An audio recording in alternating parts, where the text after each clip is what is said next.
Hi,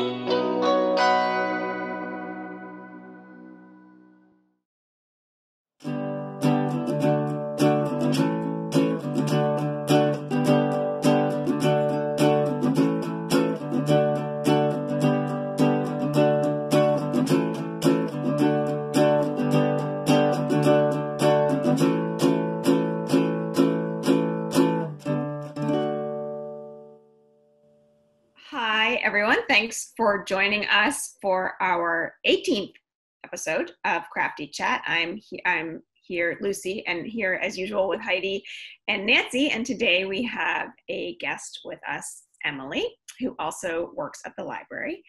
And we are going to talk with Emily about some reorganization that she did at the beginning of this sort of library closure and how we work with office space and craft space. But before we do that, Emily, do you want to just tell folks a little bit about what you do at the library? Yeah. I'm on the events team. So in the before times, my job was doing a lot of like editing our brochures, getting all of the details for the in-person events, as well as hosting events and putting on events. I did some craft events too. And now I'm working mostly on AADL TV and also working with like the summer game codes, as well as doing some writing. So it looks a little different, but I'm enjoying it. I'm also enjoying doing the AADL TV craft videos. Yeah. And then speaking of crafts, do you want to share a little bit about like you have your hand in so many different crafts, but like even just a few things you've been working on, or your favorite mediums. Yeah, what's your favorite? Yeah. Oh gosh. Well, so I started knitting. Knitting was like kind of my gateway drug. That was the first thing, and I only learned how to knit about 5 years ago. Mm-hmm. And before then, I really didn't do anything with my hands. I just really kind of felt like I'm just not good at making things with my hands. But a friend encouraged me to start knitting, and so I started. And from there, and I've done quite a bit of knitting. I do some embroidery. You can see. Mm-hmm. This is actually most of the stuff that I've done behind me. So I don't have like a super extensive experience with it. I do a little bit of crochet, just like a tiny little bit. I do paper marbling, which I taught myself earlier this year. And one of the biggest things that I do is bookbinding. And so I just have some examples here, like sitting on my desk. So actually this is a good one because this is a book. Let me see if I can find a good example. So this is actually a book of papers that I marbled by hand. Oh, those are really nice. So how long ago did you take up the bookbinding? Like that was after the knitting too? So I started doing the bookbinding about 2.5 years ago. And I got into it because we had Christine Dara, who is a local bookbinder, and she came to the library and did a program. And we didn't have any supplies at the library for bookbinding. It requires some specialized equipment. And so it was sort of like, oh gosh, we have to like figure this out and buy this stuff. And then I assisted with the program, and I just became really interested in it and just started teaching myself from there. Wow. That's very impressive, because I think I just think of you as being so crafty and also very like precise and neat, the stuff that I've seen you do. So I'm impressed with the fact that all of this has been self-taught within the last 5 years. Yeah. And then also we wanted Emily to come on the show to talk about, as I said before, her office spaces. We are all home, sort of dealing with different space now and figuring out how to create a space that works with us. I was wondering if you wanted to talk a little bit about your dive into KonMari, and then oh my gosh. And actually I made a video. I watched. I love that video below. That's just me talking about my process with it and kind of what the experience was like. So I came to Ann Arbor 11 years ago, almost exactly 11 years ago now. And I came to do my doctorate in English literature.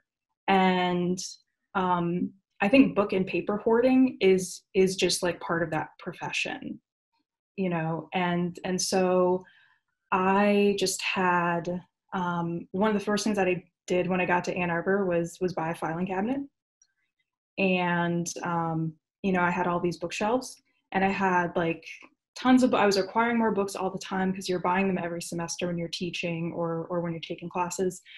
And it, you know, it's like, well, I have to like hold on to this copy of Beowulf because like, what if 15 years from now somebody asks me to teach Beowulf?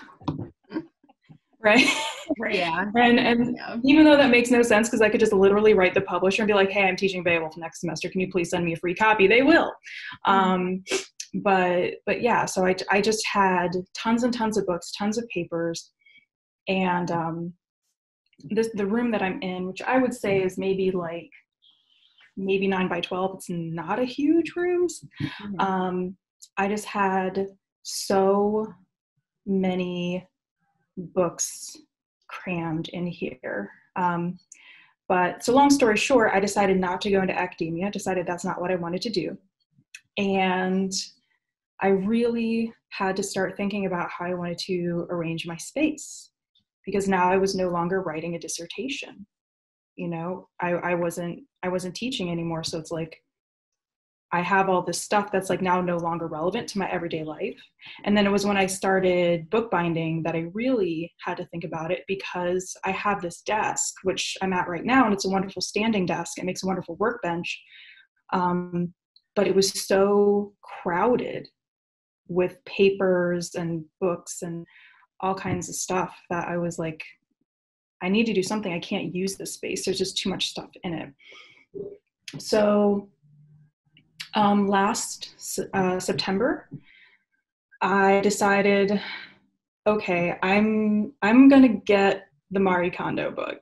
And like, I always kind of like brushed it off as like, I don't know, this is just a fad. It's a trend. Like, I had no interest in it.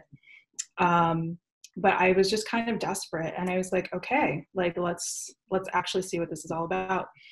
And while there's certainly a lot of ideas in the book that I didn't use, that didn't feel really relevant to me, I did appreciate her overall approach to it. And so I spent 2 weeks in September basically doing nothing else in my free time except KonMariing. Wow. And I just did the stuff that I own. I didn't do like my husband's or like any communal stuff. I just did my stuff, and that was already enough work. And I ended up probably getting rid of about half of my things. Wow. Yeah. Oh. So what I want to know is like the space that you created to outline, like to work for yourself, have you kept it? Like, have you noticed as you've been using it, especially as you've been using it more, like have you had to make changes and modifications, or are there things that you got rid of that you're like, oh, I wish I didn't get rid of that? Or you know, because I'm curious, like I have a new, like there's been moving around within my house, so I have this room to myself now, and I'm like trying to figure out, I feel like I keep moving stuff, like, no, that's not right, no, that's not it. And it's just, I'm curious if that's sort of an evolving process for you too. Yeah, well, you know, it's funny because in her book, I mean, she talks about having this kind of really strange childhood where she was actually obsessed with like home organization, like from a very young age. Wow. And like buying all of these home magazines. And she kind of like just hit a wall with it when she realized like it's not actually how you organize your stuff, it's the amount of stuff that you have. And I hadn't really thought about it that way, but it wasn't until after I got rid of like all this stuff that I was like, yeah, that's absolutely true. Yeah. Because even if you have an impeccable organizing system, if there's just too much stuff, whenever something new comes in, there's not going to be a place to put it. And also when there's too much stuff, it just kind of leaks out everywhere. So like for me, it's been interesting. dollars. Heidi and I were talking. Yeah. Like literally like floor to ceiling boxes, and I'm just like, I don't know anything about that. You have a bright future ahead of you, Heidi. That's well, it's also So- necessary. I can't, which is fine, but I know you're right. It's like because I have, I think twice already, in being home in this 5 months now, I've like reorganized stuff, because it kind of depends. Because a lot of it's like, and there's stuff that I discovered or stuff that I've discovered I accessed again. So I'm glad I still have it tucked away somewhere, and then I pull it out and I put something else. But it ends up being like a half-day process when I'm like, Yeah. Well, I think the Marie Kondo method that you used, I think, was especially interesting to the three of us because as fellow crafters, I saw a lot of backlash against the Kondo method online for the crafting community of like that kind of, there were a lot of crafters that took that as you're attacking my stash, you're attacking my, and which is a very American mentality to have of like, you're on the offensive for something that brings me happiness, which I don't think that was the point at all. But it like put that idea in our head of like, of a lot of crafters' heads of like, I have too much stuff. Am I really using all of this? And I think a lot of folks went on the defensive. My initial instinct was to go on the defensive because I've spent so much time. I was a crafting hoarder for a very long time where I would save everything. And I consistently have to check that impulse of like, no, I'm going to save this for a future project and like limit it to certain mediums. So like yarn, beading and jewelry making, and trying to think of like the other ones, and like just general crafting. So like general tinkering type stuff. So when we first started quarantine and I realized I was going to be at home filming at my desk and having to participate in stuff at work in my office space, that was the point where I was like, I have to redo all of this because I had this big 7-foot desk with a hutch and then a folding plastic table, and that was it. And it was not enough. And I just had piles and piles and piles of stuff that I would have to move around whenever I needed to do something. And it was driving me crazy. So I spent like over a month looking at all of the things that I had, all the things that I wanted to do, and then planning something that would work. And it's still not quite right for what I need, and there's some things that I didn't anticipate. But like that process for me took a long time, and that was a combination of like writing and journaling, doing 3D schematics online of the room that I'm in, and then measuring out like the desk that I wanted and the bookshelves that I wanted. So like I knew I wanted to buy my furniture at Ikea, so I looked at Ikea's website has a room builder that'll allow you to like build your room and then put their furniture inside of it and move stuff around. And that was what helped me really kind of come to a conclusion of what I wanted. And once I kind of figured out the pieces that I could have, that was when I started actually planning like what's going to go in those bookshelves. I actually it's kind of become a little bit more of what it was before with all the stuff piled up, but like on every shelf, you see my ring light too, I put Post-it notes on every shelf to like, this is what's going to go in these cubbies, because it's the Calyx bookshelves of like, so I put Post-it notes on every shelf of like, this is what I want to put here, this is where all this is going to fit. So I did go into it with a plan. It's better than what it could have been. The biggest thing that I regret looking at it is I did not buy an adjustable desk height-wise. I was really hesitant to buy an electronic desk that would raise and lower, because a lot of them on the market don't have very great reviews and they break pretty quickly. That's the one thing that I regret not buying, was an adjustable height desk, because it would be nice to be able to stand and do things at this desk. But I'm getting all over the place with like my method, but Pinterest was really helpful. And then those 3D schematics were really helpful for me figuring out exactly what I could put in this space. Yeah, I mean, for me, I think like the two things there, it's like the stash question and then like the furniture question. So I think by the time that I had already started that project, I'd really started taking a different attitude towards stashing, Mhm. especially when it comes to yarn. I think a lot of people when they first start knitting or crocheting have the experience that not only do you want to buy a lot of yarn, but also a lot of your friends who have a big stash want to destash on you. Yeah. And, and this was, I think, back in 2018, I knitted, I know some of you seen pictures of this, I knitted a blanket out of 8 pounds of yarn. And that is, and we can link to the pattern because it is a stash buster. Like that's like what it is for. And I love it. And it's in the middle of my office and I'm on it every day. But like by the time I had started KonMariing, I had already started thinking about my knitting stash as like, I'm not going to buy yarn unless I have a specific project for it. I will not buy yarn just because it's on sale or it's pretty, just because by that time I just kind of broken my own heart enough times being like, I had aspirationally bought this yarn and then never used it. And then ended up having, and most of the yarns in this blanket, which is really like a rug, most of them were ones that were given to me or ones that I got from a thrift store, but there were a few yarns that were like really nice, expensive yarns that I just kind of like, I didn't really want to put them in there, but I knew that I would never use them. Right. Yeah. And so I was like, okay, well, this is how they're going to get used. And I think for the other big stash that I have is bookbinding stuff. And that really takes the form of paper and board. So it's a bit of a different stash. I mean, and I have to say it's like, it just feels so much better. So my knitting stash now is like 3 boxes and a bag in my closet. Whereas it used to be like this corner of shame that was like piled up so high I couldn't even open my closet doors. Right? It was just this horrible, ugly mess. Yeah. But like with my bookbinding stash, I came up, Marie Kondo talks about vertical storage a lot.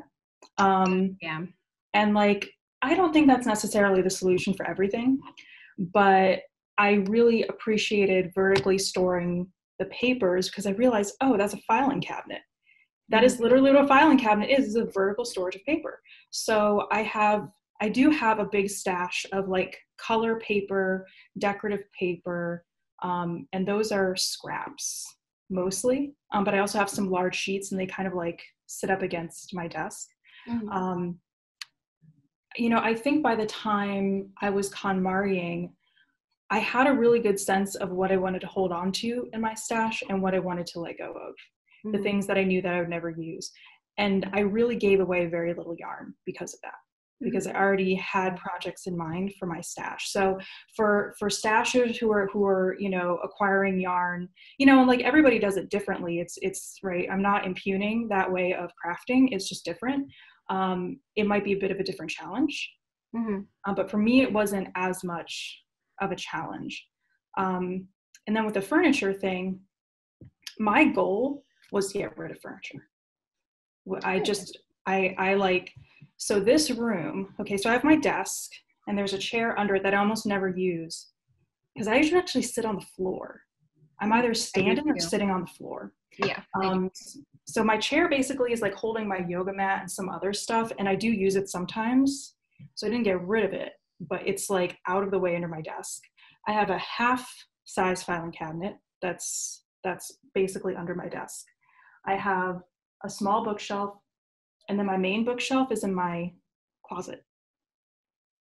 But aside from that, like all that's in this room is this small bookshelf, which I use as an altar, and this desk. And that's what I love about it, because it was like, how can I get rid of this large filing cabinet? How can I get rid of these bookshelves?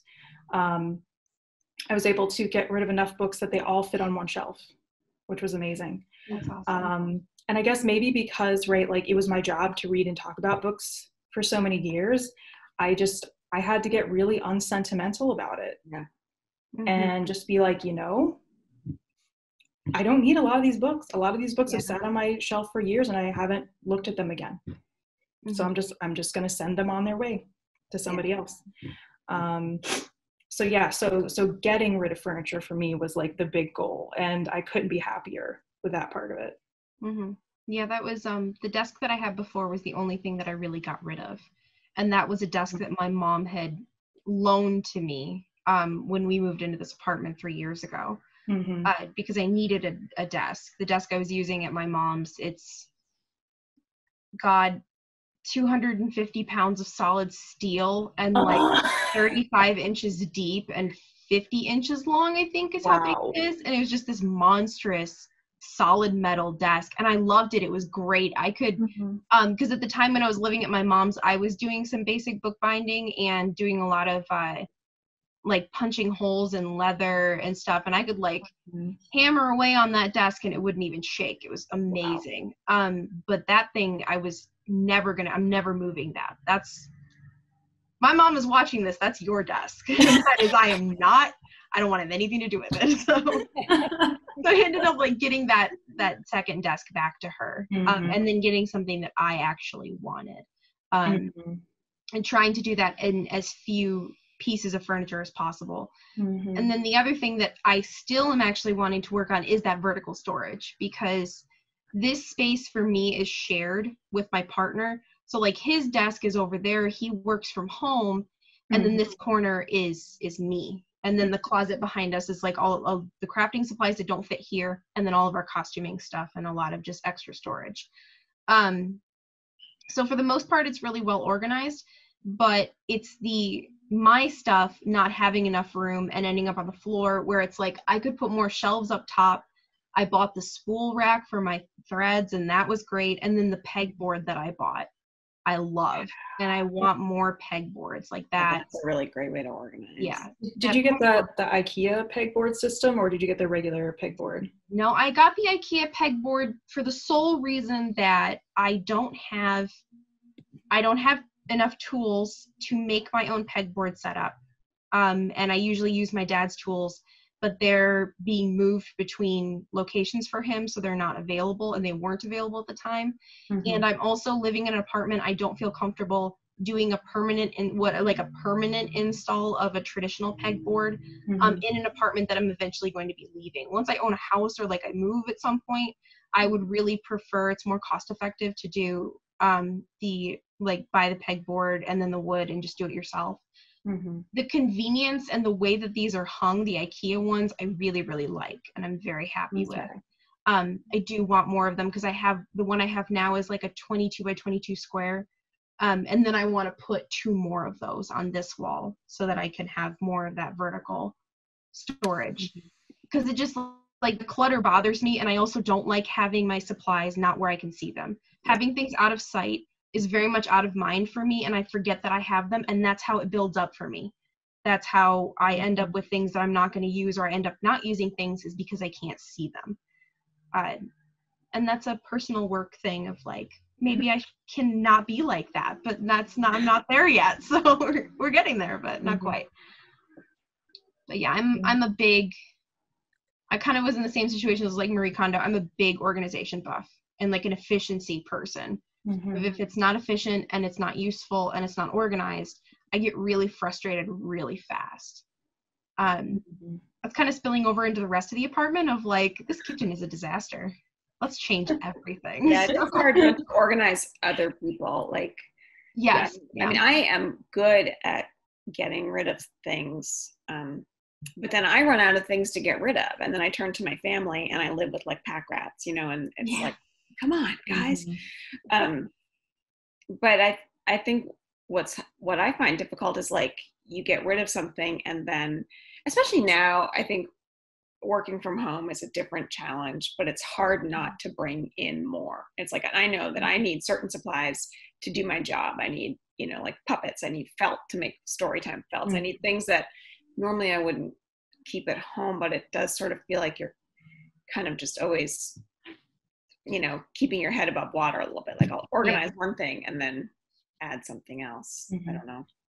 Yeah. I mean, I think like now that I'm almost a year out from having done it originally, I do want to do it again. And I know that it's kind of weird, because she has this whole thing about like how people never relapse. Like, if they follow her system, they never relapse.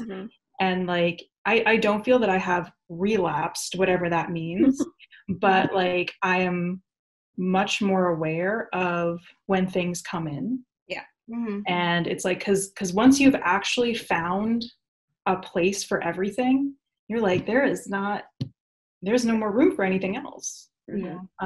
And so it's like, I know that there are some things that either like in the year, so either I chose not to get rid of them. And then like in the year since, I'm like, I haven't used this thing. Right. Or I don't care about this thing as much as I thought I did. So, but yeah, it's like, it's this maintenance thing. And I think she recommends doing it like once every 6 months or once every year. And I'm kind of getting that itch now. I'm like, I just see, like, you see some books on the shelf or like some pieces of clothing and like, your days are numbered. Yeah. Yeah. Well, I keep an ongoing bag in my closet of things that I realized throughout the year of like, I haven't worn this in 2 years. Yeah, I do. I've never used this. So I'll just like shove it in that bag. And when the bag is full, I donate it. Mm-hmm. And then I'll do that. So as much as I acquire, I do, like you, Lucy, I don't have a problem getting rid of things after a certain point. I can't remember exactly when I destashed a ton of yarn, but I inherited a bunch of acrylic yarn from my aunt, and then I actually adopted some of Lucy's stash, and I kept most of it. Because I destashed. Yeah. And I kept most of the stuff from Lucy because it was all wool, and that's what I usually work in and what I like now. But I had 2 full garbage bags of yarn that I donated because it's just like, I don't have room for this anymore, and it's stuff that I'm not going to use. So I was really happy to get rid of that. And it just felt really good. And then getting rid of some of the crafting stuff that I haven't used in a long time. And just destashing all of that feels really good. I'm feeling the itch too, again, especially now that all of this is kind of piling up again on the spot when I wanted to use that as an ironing board. Like that was supposed to be my ironing space, and it's not. So that I'm feeling that agitation and a little bit of anxiousness of like, this isn't working. Something's got to change. So. Yeah. I struggle with like what, having just set up a space, like what, I thought I would use. And I'm also trying to just use furniture that we have already. So like my desk sort of behind me is like an old kitchen farm table that was my parents', and we've had it. And it's a great craft surface because like my kids, we used it in my house growing up. It was our kitchen table, but I also had little kids that just, we crafted on it all the time. So it has its own personality on the top. But I want to be able to have a space where I can like start making felts for something and keep them there. So then I'm like, well, I like to sit on the floor. So I'll try using this old coffee table. That's also like an old farmhouse as a desk. But now here I am sitting on a floor cushion, and as I'm talking to you guys, I'm like, is this really how I want to do this? I don't know, I actually have a suggestion for the felts. Felt sticks to cotton flannel. Yeah, that's, so take some cork boards or pieces of wood and wrap them in cotton flannel, and then command hook them to your wall. I have some here because that's what I use when I do the story times. I stick them on. I slap the felt up on a flannel board. So, but that's a good idea. For storage, because I wanted to do at one point. It's common for quilters to do the same thing, and I wanted like a quilting wall. And one of my friends that we do weekly movie nights, and she's on our Zoom calls. She's usually sitting at her sewing machine, and I can see her quilt wall behind her, and I'm just like, I want that. Oh yeah. I want that so badly. But I'm not a quilter, but it's also just like the storage of it is really nice. Kind of nice because then the storage becomes also an aesthetic. I mean, it's right. Yeah, exactly. And that was why I liked it. Another reason too. So yeah. I think also just again getting back to like different crafts and they all have different storage challenges. Like all my embroidery stuff like literally fits in a tote bag. Yep. Right. Done, whereas like I have like a whole wall storage thing for my bookbinding tools. And one of the reasons why I've been really reluctant to start sewing or start weaving, and there are things that I have interest in, but I'm like, man, first of all, you have to like pay for that piece of equipment, whether it's a sewing machine or the rigid head of loom or whatever. But then that is some stash. Yeah, that's some stash. And just sewing, when I see people sewing stashes, I was just like, oh gosh, I don't know if I can do it. Yeah, that's in one of the creative bug videos that we did, I showed my cabinet of yarn and fabric, and it's pretty much 50-50 yarn and fabric. I devastated myself by realizing that there is a 40-gallon tote of fabric in my closet that I forgot about. So it's actually, my fabric stash is twice as big as I thought it was. Oh, wow. So I was pretty devastated to realize that. And I did manage to get all of the other sewing supplies down to a 13 by 13 cube bin for like zippers and buttons and snaps and everything, and like all the hardware that I use for bags. So I managed to reduce it down to that. It's all just thrown into that bin, and it's really hard to find everything. So it's just like every time I open that bin to try to find something, it makes me angry. I'm just like, I'm right back where I started in March. Like, crap. So I'm going to have to destash that fabric and kind of go through and redo everything. But that was a pretty devastating realization of like, shit. That's not what I wanted. So, you know, I think that like one of my the things that I found most helpful about the KonMari method, and I don't know, like I'm not a buff at all in like tidying literature or organizing, so I don't know if she was the person who came up with it, but the idea of like, you have to go through your house and find everything that you have wherever it is in your of that one kind. So like if you have clothing, you know, you need to make sure you go through all of your closets.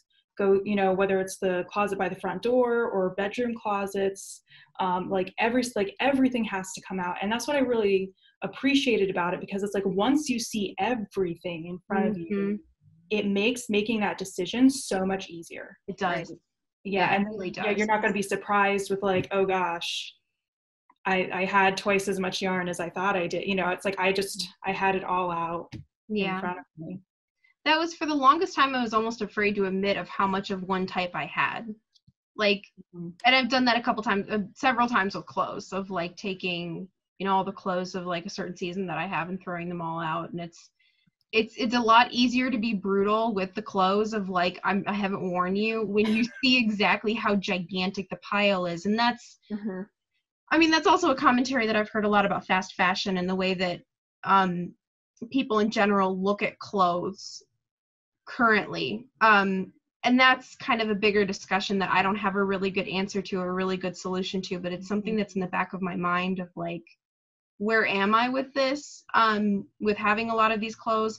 It also is a question for me because I would rather be sewing my own clothes, but I'm still not in the position where have the time or the space or the capacity to be making my own clothes. You would think with all this sewing space that I would, but garment construction is a whole different space entirely for the sewing that the sewing that I'm doing right now. So it's, I don't know, that reading that in her book, because I did skim through the book in certain sections of taking everything out of a certain type and throwing it together and seeing what you have and then purging from there. That was new to me. That was the first time that I had heard about doing something like that, and I found that really, really helpful. And she does have a point of like, I do use that mentality quite a bit, so it's not I wouldn't necessarily say that I've relapsed, but more that I've taken that wisdom and it's easy to remember, and it's stuck for me. So that's very helpful. The best thing to do is move. I know. Yeah. I've moved a lot. Yeah. It was much bigger than this place. I got rid of so much of my stuff, but I mean, I don't know. I guess I'm comfortable with what I have, and I'm in a position where it's like, after I did pottery for so many years, and there's a lot of things that I collected in order to do that craft that, even though I'm not doing it right now, I don't want to get rid of that stuff because it's expensive, and I don't want to ever have to try and get it again. Yes. So like, all the stuff I did when I was doing dyeing, or, you know, all the yarn, or actually there's a lot of different crafts in this room. But I'm like, yeah, I'm okay with it, because it's a lot of stuff. It just, you know, it took that time and energy and expense to collect it. I'm just kind of like, I'm just going to keep it stored. You know, all that miscellaneous pottery, that a lot of it, maybe it's not really sellable, but I'm not just going to ditch it either. It's like, it's there. I don't know. One day I'll have a reference. Yeah. I think there's some wisdom to keeping, like, I mean, I am so good at getting rid of stuff that I do find myself occasionally having to reacquire something that I got rid of. Like right now is a good example when we're doing these creative bug challenges. where you're like, well, I need these kind of markers. And it's like, I know I've had these, you know, but I wasn't using them, and I got in a fit of frustration. And a lot of it for me comes from like, I see someone else's, or I did, like when my kids were younger, especially, see someone else's mess in my house. And then I just like take it out on myself, basically. I'm like, well, fine, I'm just going to go get rid of more of my stuff, because it just, but then so Heidi, I can see your wisdom in holding on to stuff, especially if it was expensive and it's specialized equipment. Mm-hmm. Yeah. I just want to be, I mean, I think I've mentioned it before, this like 4 foot tall ream of white paper I have. It's like it's like on a roll, you know. Yeah. It's like a big, heavy thing. Is heavy. You do not want to drop this on your foot. You will break it. I had a boyfriend 1,000 years ago who bought it because he was going to design kites, and so he needed something that was continuous piece of paper, I guess. So he ordered this thing, and somehow I ended up with it, and I have moved it, I don't even know, 5 or 6 times probably. I still have it. It's there. You never know what we're going to use that for. I should take it to the library is what I should do. We'll get used to the library. If for nothing else, then for the distant day when we can do the Bob Ross paint along again. Yeah, you're right. It as a table cover. But then I'm like, I have like a bin of stuff for like if I ever do a craft show again, you know, and I have like tables, I have the tablecloths, I have lights, I've got a tent somewhere in the, you know, the shit all wrapped in plastic so the mice don't eat it. I mean, it's just like all of these things. We've been using your tent weights as weights for the community weaving loom. Oh yeah, super useful, and that's I gave up crafting. Oh my gosh. I don't think that actually brings up a really good question. I struggled a lot with, do I invest in this? Like, do I really like this is a substantial $200. So, you know, that's like making the judgment of like if $200 is really that substantial of an investment. But for me, that was a lot of money to put into the furniture for this space. Yeah. Of like, I agonized over that for weeks because I was told for so long that this is not a valid thing. This is not, you should not be spending your time or your money on this. You should not, like, I don't know. I had a lot of people in my life at a certain point that were just very, very demeaning about my creative life and the things that I like to do. So I still have that voice in the back of my head of like, it's not worth it. It's not important enough to be spending money on it. But it was just very much of like overriding that voice in the back of my head to say, this is something that I do every day. This is the space that I come to after a hard day of work to decompress. Like I'm just hitting my stride in my early 30s of my creative life. So it's like, I need this for my sanity. I need this for my personality and for just my identity even. So it becomes a very, very personal thing for me of like, this is important. I need this. I deserve this. I'm going to do it. I'm in a position where I'm lucky enough to actually do it. Doing it. So you're reminding me of that book, A Stash of One's Own. Yes. Debbie Stoller put together, or I think she has an essay in it, at least, that the idea, it's sort of like I think Debbie Stoller posits it as even like a feminist argument that like women have been told that you can't take the time to sit down and create something like that. You would be borrowing time from something that you're supposed to be doing, like work or something else. It should be going to service to somebody else. Exactly. And so this idea that you're building a stash of your own, you have your own thing, then your own space. The audacity of that. And it even goes back even to Virginia Woolf in The Room of One's Own. And I have to say now, like I've thought about that a lot recently, but now like my husband and I have separate offices at home all of a sudden. And it's like, there is something about having my own room, like my own, you know, and it just, I don't know why. It's very, it feels good to have a place where you can go that's yours and you decide like if you want it to be, you know, because it's like, I haven't had that for more than 20 years. So, you know, it's nice. That's, Lucy recommended that book to me, God, 2 or 3 years ago. I devoured that book. I love that book. Like, it was so good. It's a Stash of One's Own. It's a I think it's more knitting and crochet related. But it's a compendium of essays that was put together by Clara Parks, who's a really prolific knitting author. And it was that one, and then there's another book called The Mindfulness in Knitting, were the two books that I really got in, that really got me into knitting after being inspired by you Emily, and you Lucy, and then a couple other knitters. And then Heidi as a crocheter when I first started working at the library to get really heavily back into fiber arts. But that concept in a stash of one's own of like, this is your own space. And then that actually inspired me to read Virginia Woolf, A Room of One's Own. And that was really amazing too. And it's like, that also kicked off a stream of like feminist literature that I was then reading. So it's weird, like the directions that the books will take you in, but I really do think that's important for not just women, but for everybody in general to have your own space. That's like just for you, that you get to control and you get to do with what you want, and to really kind of speak to your own soul of what you want to be doing and what you want to be, for your sanity, because the world is crazy and on fire. And it's a real, I mean, it's definitely a real luxury to have that, you know. It is. It's a real luxury.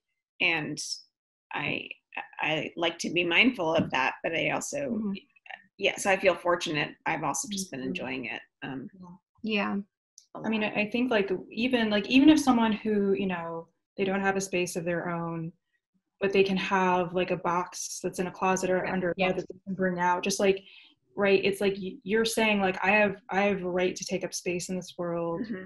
Like I have a right to do this. You know, and I mean, and one thing, this is kind of, I don't know, this feels kind of relevant, because one thing that I'm looking at, like I kind of reluctantly added to the furniture in my room, and this goes back to the earlier conversation that we had about like not getting rid of everything, is a guitar. And I actually bought an acoustic guitar. I saved up my money and I bought an acoustic guitar from a friend of my parents who had found it in like a junk shop, and he made guitars. He was a luthier, so he actually refurbished it. And I bought it from him when I was 14 years old for $200 of my own money. And basically I never played it, or like I tried maybe playing it for like a year, and like whatever, I didn't get the encouragement or instruction or whatever, and I didn't play it. And then I sold it to my husband because he's a musician. And then he's kept it all of these years. And then I was like, I'm just going to play my guitar. I'm just going to take my guitar back and play it and just learn how to play guitar. And it's like, I do agree. It's like, there is value in not letting go of everything. And I think especially like when you're looking at your creative stuff, because you don't know what's going to come of it. And there are a few things I would think that like, you know, I've gotten rid of that I regret. There are very few. But I think that it's like things that have potential one day to be a creative endeavor, like those are things that are worth holding on to. Like, you know, it's like a fine line. It's like, you know, and I think like maybe that's just sort of like the KonMari thing, and like trusting your intuition. Like, am I ready to let go of this thing or not? It may not be about whether it sparks joy. It may be about whether or not I see potential in it. But I do think that gets back to like so much about like self-worth and like making your own space and taking up space in the world and being like, I don't know the potential of this thing now, but like, I know that I have the ability to make something from it. I would definitely agree with that. I think my husband started to feel that way after, because I took up a lot of space in this house because I had pottery going in a nook. I kind of took over what was at the time was a computer room, because we had like a PC desk. Like this is pre us having laptops. I also have a piano that I have moved 5 times. So don't worry about your just keep hauling a piano around that you don't really play either, because you either don't have time or it's not too. So but that's a hard one. I had it when we moved like across from St. Louis to here. Oh yeah. And I couldn't bring my piano. I couldn't pay to bring it. And it was the piano that my mother-in-law had bought me. And that was a hard one, you know. Even if I wasn't playing it a lot, it's just like the idea that you might just sit down and play it. And that's something I definitely miss. So I think, and that's interesting. We're talking, it's the same as a guitar. It's like musical. It's something that you can create. And I finally got it tuned early this year, and I was like starting to play it. And then the whole work from home thing happened, and I like have touched it maybe 5 times. And partially because it's my husband's like workspace now. That's kind of his office, but not that I don't have rights to go in there when he's not there or he's not working. But for some reason, I just haven't. I'm like, oh, it's all gone home. Like I got it tuned. I looked at sheet music and I went cross-eyed. I was like, it's a whole other language, and I forgot it. And I started playing piano when I was like 4 or 5 years old. It's like in a lifetime. I couldn't believe after just a few years away from it, how like for a moment, you know, it kind of like I know I struggle with that too. I sheet music, it's like it's like a language I don't necessarily complex piano sheet music. Like I don't read this anymore. Help. Yeah. Well, it's like I feel like I should know what it is because I played bass clarinet for a long time, and that like I feel like I should remember all of this and I don't, and it's like that enormously frustrating moment of like I can't translate this because I don't have enough. I don't remember a lot of it, so yeah. I hate that feeling, but that's I never learned it in the first place, so I'm, you know, but it's okay. I'm like, my husband is like, he's very into like music and music theory, right? And like his level of the music he listens to is like J.S. Bach and Coltrane, you know, like that's the standard, right?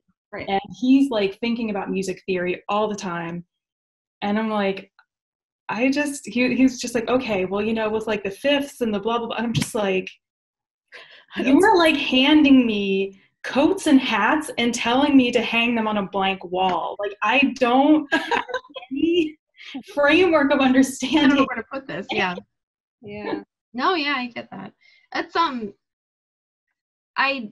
somebody said something about shared space, and I don't know, Heidi, you were talking about like taking over space. That was something that I was really cognizant of when I was redoing this, because this room is a shared space. So like through the whole process, I was checking in with Chris of like, is this okay with you? Like, you know, does this make sense? Does this make sense? I don't want to be taking up too much space because this is a very shared, equal space by like, and we designed it that way, and that was what we wanted. And like, even for the rest of the apartment where I'm like, is this okay? Am I taking, whenever I change something, I always check first of like, are you cool with this? Do we need to tweak it a little bit? And 99% of the time he's like, I don't care. Yeah. It's fine. Like it's whatever makes you happy and makes you more comfortable. And the few things that he wanted to change, we always talk about it. So I feel really grateful that I have a partner who is empathetic to that and willing to work with me on what I need, because that's really, really important. I know my dad struggled with that a long time when I was growing up, if he felt that he didn't have any space in the house that was his own. And I kind of remember that really vividly now that I'm living with someone of like, it is very important to be cognizant of that it's not just your space. So, makes things a little harder, but I do think it's more fulfilling because I make sure that I'm checking in with my partner and that he's happy. So I think it also forces you to take care of your stuff too, like in a way that, you know, it's like the one thing that I don't do in this room is paper marbling, because that's a very drippy process. So I do that in the basement, and that is a shared space. So it's like, sometimes I'm bad about it, but it's often like, okay, like I have to make sure that my stuff is cleaned up and out of the way, because I'm not the only person using it. Yeah. Definitely. So I was just going to do a really quick screen share because I happened to find a photo of this room from like 8 years ago and how it didn't have as much crap in it. Cool. Yes. I would love to. I'm actually going to pull up that picture that I have of. Okay. Is it sharing? Okay. Yeah. Oh. So I was doing a lot of image transfer tiles. I guess this must have been a post-pottery phase. So this is like my new venture of crafting and what I was selling. So it's like, yeah, it's like nothing on the walls even. It's very clean. some bins, you know, that's great. Where's the next picture? That looks different. Okay. So yes, 8 years later, we're, you know, and actually it's funny because the chair is now been torn up by a cat. Aww. They're just like, I guess I'm doing weaving in here now, but there's just like, yeah, a lot of different things going on. So It's like there's like a charm. Like I used to have like the cork board full of stuff, and I think we have the same T-square. I think that blue T-square. I think I have the exact same one. Yeah, and I have this one too. I think I bought this one because I probably couldn't find that one. Or no, that one's longer. This one's 18. Yeah, exactly. I had to get a 2-foot one as well, so I have both of them now. But yeah, it's like I love the look of that. Like there's something about that that feels very homey to me, and like feels very warm and inviting. But I also know from personal experience, it's like, man, when you sit down and try to do stuff there, Yeah. it's a different feeling. You kind of have to be, I mean, it's very much like a nest is what I've created. So. Yeah. And that's, I get that feeling too. I have a couple pictures too, actually. I was able to find a couple. It's not letting me screen share. Oh, so sorry. Okay, so this, where did it go? There we go. So this was the picture that I took of myself on my 30th birthday. And that's the desk. It was, my sewing machine is a beast. It barely fit in that desk. And it was just really, really claustrophobic. And then this was the early stages of what I changed it to. Oh, wow. And Oh then look at that. Yeah, the spool rack is on the wall and the pegboard is on the wall there, but everything else is pretty much the same. And then I have a different chair.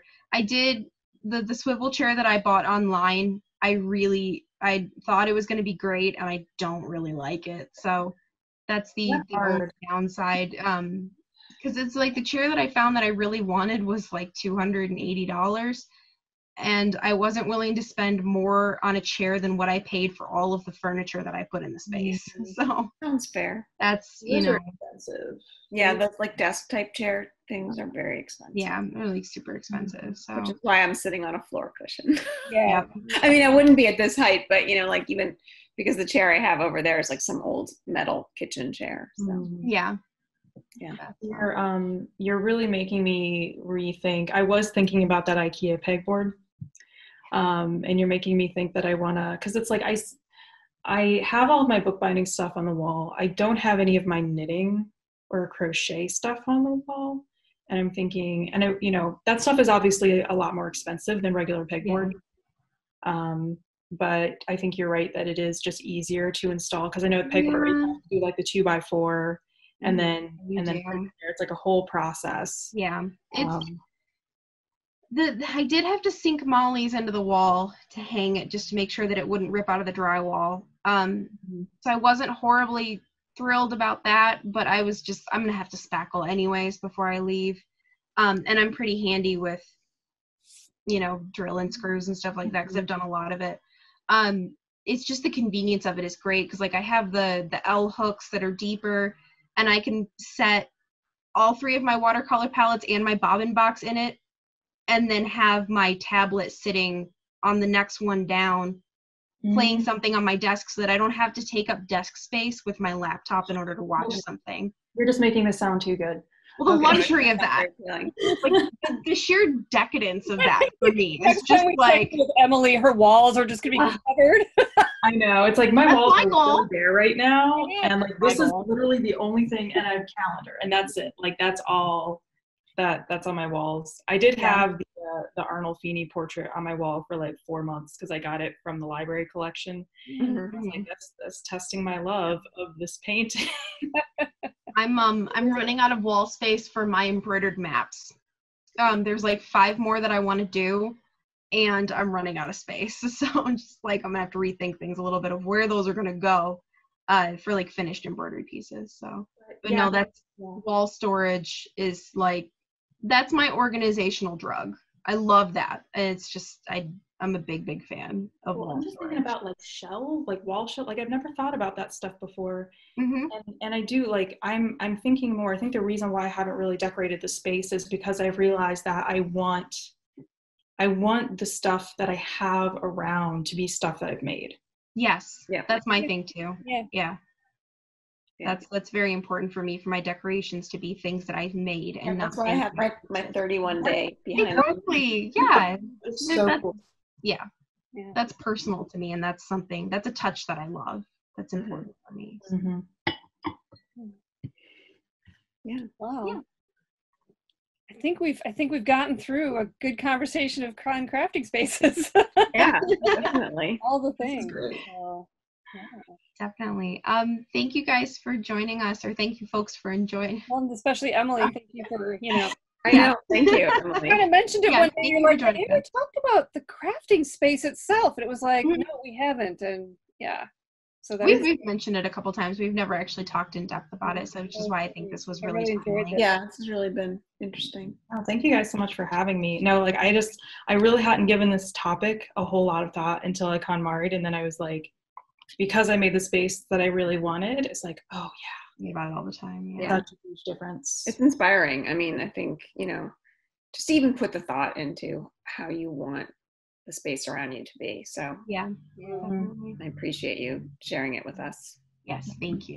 Thank you guys. And thank you everybody who's watching for joining us. Feel free to like the video, subscribe to the channel, check out some more videos on AADL TV by all the other creators that we have. And until we see you next time, stay safe, stay healthy, and don't forget to love each other. Bye, guys. Bye. Bye.